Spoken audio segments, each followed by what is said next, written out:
Assalamu alaikum warahmatullahi wabarakatuh. Rabbi Surah Sadri wa Yassir li Amri Wahlul 'Uqdatam min lisani yafqahu qawli. What is Khula in Islam or in the laws of Sharia?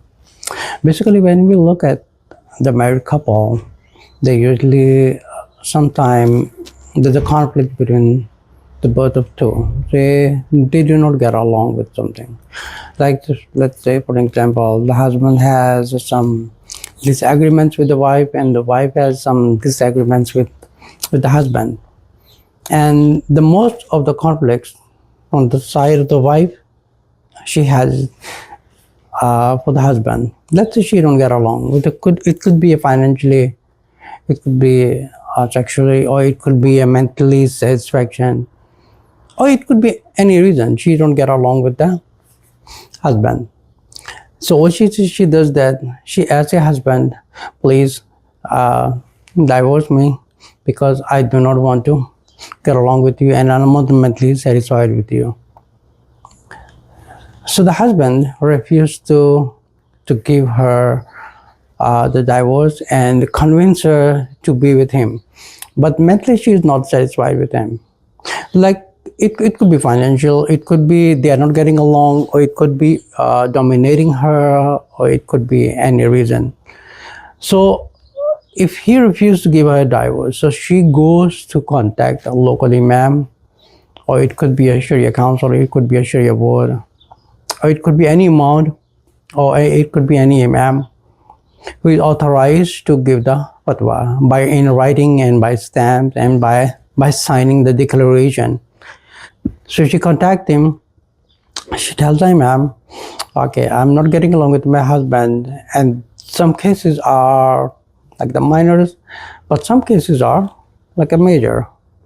But in the major cases, but it is not recommended for the sisters for the minor conflict. You should approach an imam or any Sharia and asking for divorce from the husband.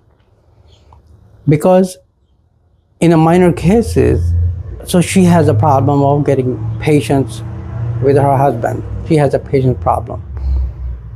So minor things, everyone has a minor things. But let's talk about the major things. So she approached an imam.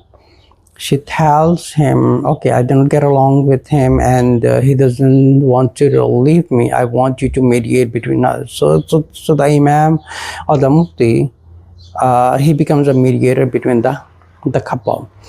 He approaches the husband and asks him, look, you are not allowed to force your wife to live with you. So it's good for you if you just release her because she doesn't like you. Or she has this problem and she has that problem, and that problems are not a minor. It's a major problem. So she doesn't want to live with you. So the Islam doesn't say that you force somebody mentally to live with the person if she doesn't want to live. So she release her. So that person finally, the husband finally agrees with that and declare, okay, I give her a divorce. I let her go. Now here is the problem. The second topic comes up of mahar. If the husband has a right to reject asking for the mahar, or he can ask, okay, I need the mahar and I'm going to divorce you. Or he can just say, okay, I let it go. I don't want it back. I'm just going to give you divorce. You can let go. So this is the process of Khula. So she approaches the husband. So in a civil court, it's called something called uncontested and contested. So the Khula is basically more related to contestant, where she approaches the husband and try to negotiate on something, and he releases her, and she doesn't want to get along with the husband, and they finally ends up in divorcing, and is being declared given by the husband, and they are completed by the Khula. Okay, I'm not getting along with the husband because of this problem and that problem. So husband has a right to either ask for the mahar, or he just let it go. So it's up to the husband. So they can negotiate into each other. So this is the way of the procedure of the Khula. So if any sister living in in USA, Canada. If you are in the same situation that you're not getting along with your husband, it could be any reason. It could be domestic abuse. It could be anything else. And in peacefully manners, in a mutual agreement between the two parties, the plaintiff and the defendant, they can get together with a mutual agreement. Okay, let's end up this relation because you're not getting along with me. Because let's say you force someone to live with you, but mentally that person doesn't want to live. So that basically you are satisfying your own needs, but not caring about others. So Islam doesn't teach that.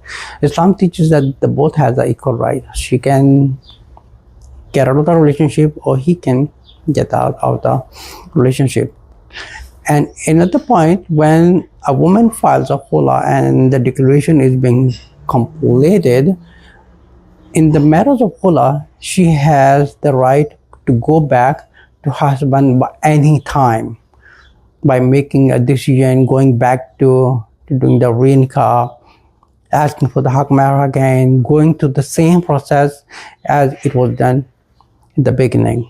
So if someone's sister is living in USA and Canada, they do not know where to file the khula, and they do not know where to file the Islamic divorce, contact the Sharia Council of America. And we have been serving for more than 10 years in helping many sisters who are in the same situations.